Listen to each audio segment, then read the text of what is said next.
He covers the National Football League for Yahoo Sports and was talking about the dates by which the NFL is thinking of having mini camps, and those dates are right from the middle of June to the end of June. So there's lots to talk about right here with Charles Robinson of Yahoo. How are you, sir? I'm doing well. How you guys doing today? I am doing fine. So let's. I don't know if you heard our conversation or how much you were listening in, or when you called in about this 4th and 15 from the 25-yard line replacement, if you will, of the onside kick, which I dig. I like a lot. What are you hearing about it, Charles? I heard that Albert is correct, that it is an untimed down, and that was a tweak that was actually adjusted this morning. And I think Albert actually reported that they made the changes this morning. Okay. You raised a question, though, that I actually didn't know the answer to. I was listening to you, and I thought, yeah, is that is it in a situation where you would normally award a first down, do you simply walk off the yardage and repeat the down? And I actually don't know the answer to that. How about that? You raised it, and I sat there and I thought, I don't. That's a good question. I don't know what they would do in that. Charles, that's what I do for profession, is ask good questions. I don't know the answer to it. I'm trying to look up the language while we're talking right now, because I got that email in my NFL email inbox today. I don't know if it's really spelled out in this rule. Yeah, you took me from prepared to completely unprepared. About 30 seconds. You know what I mean? It's really, I like the idea, though, too, is that, I, as the team that's thinking about doing this 4th and 15 from the 25, even up, I'm thinking about stealing a possession, because I think 4th and 15, I've got it.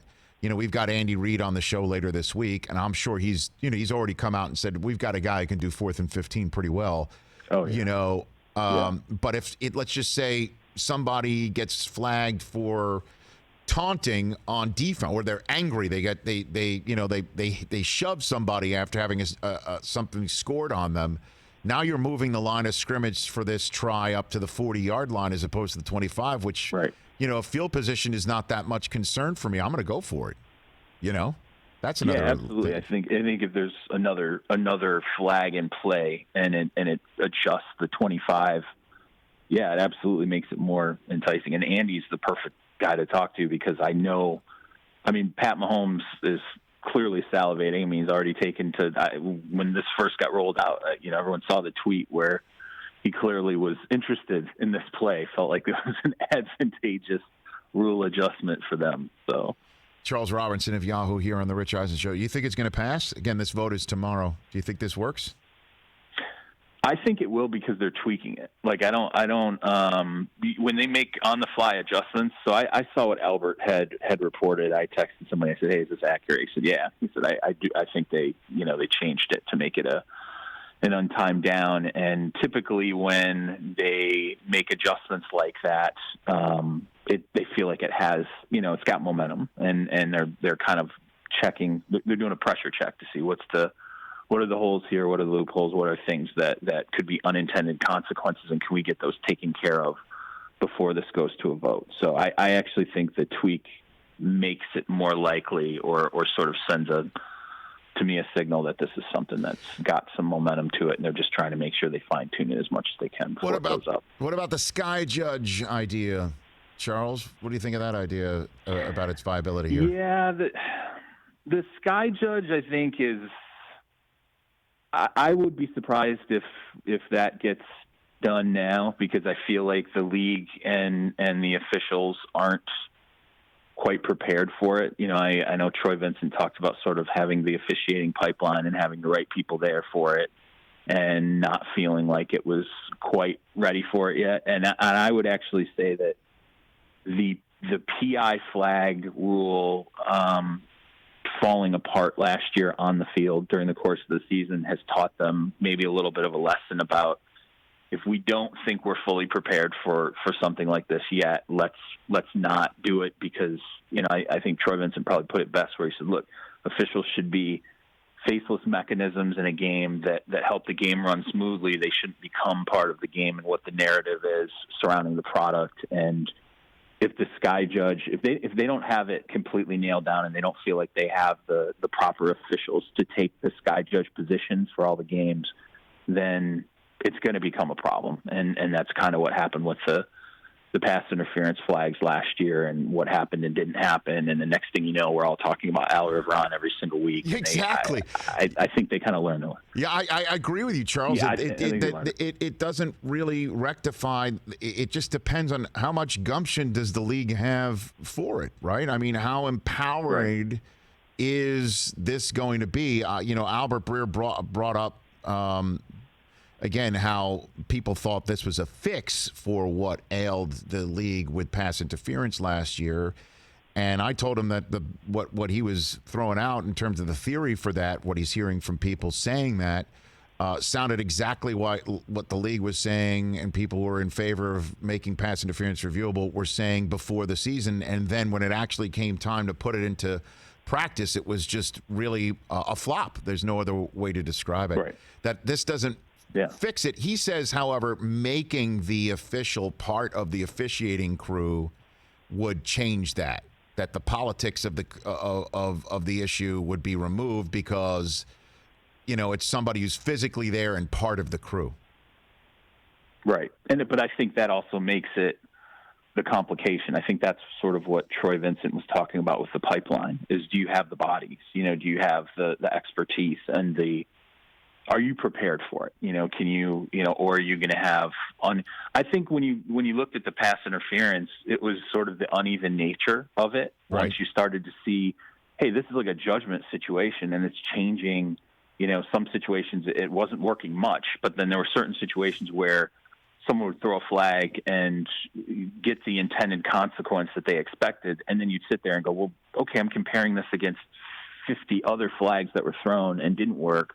Why is, the uneven nature becomes the problem. And I think that's part of what the league and everyone who's sitting in Park Avenue talking about the officiating is like, well, as soon as there's something that's off kilter, that immediately becomes something that myself, and others like me end up hammering on every single weekend. With social media, it just becomes an echo chamber, and that's the last thing the league wants to walk into again. Senior NFL reporter of Yahoo Sports, Charles Robinson, here on the Rich Eisen Show. Walk me through the minicamp conversation. The league really just doesn't want to put dates on anything until it absolutely has to. And there was some pushback from the league on your reporting about dates being discussed for minicamp being targeted the 15th of June or as late as the 27th. I give you the floor on all that. Yeah, the union president too, J.C. Treader, came out on Twitter and kind of pushed back on it too. And I think people, what they need to understand about the report is it's what I tried to lay out here is we have these steps and the league is looking at these steps and they would like to get head coaches back into facilities next week. What I was told was sort of conservatively maybe the end of next week. And they feel like, all right, let's see what happens in California with Gavin Newsom. We have these state governments that are now getting to the point now where we can get the structural operations of all of the football clubs up and running again. And once we get coaches in, then can we have a conversation about, in some way, shape, or form, squeaking in, getting some players into the facility before the break, before the normal break that would happen before training camp. Now, this cap, as J.C. Treader pointed out, there was a negotiated cap between the union and the league in terms of the end of the virtual off-season program, which is June 26th. Now, from what I understand, these are all discussions that are fluid. They can still be in terms of, hey, if the league wants to go to the union and say, you know what, now that we've got sort of everybody up and running, we'd like to have some sort of voluntary situation to bring guys in. Not necessarily make it a mandatory minicamp, but maybe a voluntary minicamp where, hey, Tom Brady, if you want to be out there throwing to guys, come do it in the facility with the coaches. Or Lamar Jackson, if you're out there working with guys, come do it in the facility, with coaches so we can all sort of start to get on the same page here. I think that's the next iteration of this conversation. And there were dates. I know the league has said, look, we haven't put hard dates on anything, but I had two sources who flat out said to me the same dates independent of each other They mentioned June 15th, which didn't sound as doable to either of them, but the June 27th date, I have no idea why it was the 27th and not the 26th, but it sounded like later in June, there was like this idea that maybe once we get coaches in, we can start to talk about getting some sort of abridged form of getting some players back into the fold just before that break. And I think people have to understand too, it gives the league an element, a little bit of a soft opening, because they have to prepare for how are we going to do all of this once training camp comes, and it's mandatory for everybody to show up. Maybe if we get a collection of individuals in now, we start to look at the protocols we need to get them into the building. That helps us form some sort of guardrails for when training camp's coming around. So if they delay that to June, and shouldn't we just assume that training camps are not going to start on time? I mean, at what point do we just call it out for what we're potentially seeing right here, Charles? To me, if you're bringing in players at the end of June, if there's some sort of a soft mini camp, and it's whether it's I would suggest that it would likely be involuntary, or voluntary, excuse me. That it would be hard to believe you're getting players in at the end of June, and then all of a sudden you're opening, training camp the second or third week of July, depending on obviously which team's opening first, but. Everything is so fluid right now. And that's what everybody kept telling me as I was working on this was, we're in uncharted territory here. You're trying to nail us down on exactly what the protocols are, the steps we're going to take, and right. We're literally figuring out one step at a time, and then going, okay, once that's in the books, now we start to look at the next one. They have no idea. The league has no idea when training camps will open. I think the only thing the league can agree upon is they wish owners would stop going on CNBC and talking. And or on Hannity last night. Like, have. Yeah, Bob Kraft went on Fox News last night, right? Yeah, Stephen Ross, David Tepper. I mean, the league keeps asking owners and general managers and everybody, please, we're trying to have one unified voice here. And when people step out and say things, we're still trying to negotiate every point of the process with the union, which is why J.C. Treader comes out and says what he says. I have no doubt. When I called someone with the union, I'm like, what's going on here? Like, I got J.C. Treader coming at me on Twitter, and someone from the union said to me, look, man, I'm pretty sure J.C. had players hitting him up saying, wait a minute, we're going to do mini camps now? Like, when did that happen? And as I said to the person in the union, hey, it's in the story that you guys have to sign off on anything. Nothing's set until you guys all agree on it. So I think that's part of the reason is that, the league's like, everybody stop talking out of concert. Let us figure this out with the union so we can continue to step this forward. We have a lot of things to think about before we can just jump straight to training camp. Sure. What about the finances, Charles, in the same way that we're seeing baseball struggle? Yeah. There's no question about it. Has that been hammered out, that the league and the players know what the finances would be for a season that they're going to plan on having in full, but with no fans? Revenue would be obviously removed from that. I mean, or is that coming to the NFL too?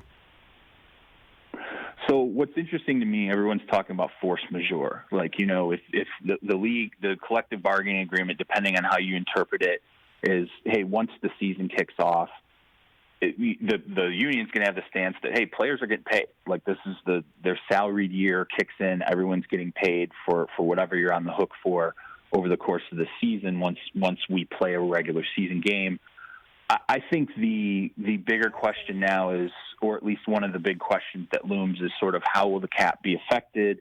It's derived from revenue, and if revenue dips with fans not showing up, shouldn't the cap technically withdraw? And I've asked a couple of teams about, what are you talking about? Like, you clearly are still trying to do contracts and extensions, and there's all this uncertainty. I think what's interesting is you have some teams that believe what's going to end up happening is there's going to be a flat cap in 2021, that the union and the NFL are going to figure out a way to negotiate out a cap that doesn't rise but doesn't fall. And then somehow the money that they take, so say it would have dipped, $20 million per team next season. they flatten it out. They take that $20 million and they spread it out over the length of the collective bargaining agreement. So you're essentially robbing Peter to pay Paul down the line, and that way you're keeping teams from having this recession in the cap that could wreak havoc on their rosters. Now, I think even a flat cap is going to wreak some havoc. Oh yeah, but it's pretty clear they're already talking about how to keep this from rolling back. The union doesn't want the cap to roll back. I think a lot of NFL owners don't want the cap to necessarily roll back, particularly ones that have cap-heavy rosters really already pressed up against it. Yeah, man. There's not a single planner of rosters, not a single one, that thought in a million years the salary cap in the NFL would do anything but go up. Not a single one. Yeah. So I know that's down the line. I'm just trying to figure out if we're going to see at some point the conversation that the folks in baseball are struggling with right now, or maybe the NBA and the NHL is doing behind the scenes a little bit better than what baseball is, will be coming soon to the NFL. I think that the NFL is very aware of the negative impact that the negotiations have had on baseball right now. And I think the union's very aware of the negative impact that negotiations have had on the product. And, moving forward, I think the only way, at least when I talk to particularly people from the union, the only way they think that ends up being, something that has to be a conversation is if we get to the point where we're going to start erasing games or there's a chance the season doesn't happen. And I still think almost everyone I talk to has the Stephen Ross, vantage point. It's going to happen. Like we believe the season's going to happen. Now it's just figuring out exactly how it's going to happen. And I frankly think that bridge was crossed when the league comes out and they bring out medical experts and they bring out Jeff Miller and they start talking about, hey, we know we're going to have positive tests. It's going to happen. Like but we're going to have a plan in place to deal with positive tests. To me, you're thinking beyond, hey, we just have to shut down. You're thinking of all the trapdoors that exist and how to deal with those so that you can have a season in place as best you possibly can. And what about the idea, Charles, a few more quick hitters with you, the idea that there's a helmet that's being discussed to be outfitted? I do believe the union might have made this public too, that they're looking at a face mask that would be covered with N95 material, like the sort of a surgical mask covering on helmets, face masks, so every player would be masked on the field as they're playing. Yeah, they're flooding the zone with in terms of everything they're looking at. So it's not, we're in terms of the player safety, it's just not. Like, so I had a conversation with one team because I do a training camp tour, and I said, hey, do you think I just won't be allowed? Because, I'd be bouncing around from city to city, and I can't be somebody to be quarantined. Like, how would you deal with that? And he literally went through a litany of, he's like, hey, you know what? You're not going to have locker room access. You're not going to have this. You're not going to have that. Here are all the different things that are going to change. And then he started to talk about, as you said, things on the field, like, hey, we're looking at potential equipment situations. We're talking about, hey, the way that, players are exposed to other personnel on the field, people in the chain gang, all these different things. Like I said, they're flooding the zone with every, aspect of what can we change to potentially protect players and give them that extra level of comfort. I don't know, we'll see how this works out. It's interesting because in Dallas, there's going to be an offensive line camp that's supposed to take place in July. And I'd love to talk to, some of these offensive linemen who it's 50, 60 snaps a game. It's literally your job to bash yourself up against the guy in front of you. And how are you going to prevent getting spit on, bled on, every possible, scenario that you can imagine you wouldn't want to do, and why you social distance, you're going to abandon that 50 to 60 times a game. So. And the last one for you, how does the Dak situation play into all this? I mean, if the cap is flat, right? Or I mean, he's still unsigned, man. I mean, this is crazy how he has been allowed to get to this point, or I guess he's forced his way to this point. I don't know where it all sits, but middle of July, this is going to have to be decided. What's happening here? What do you think, Charles?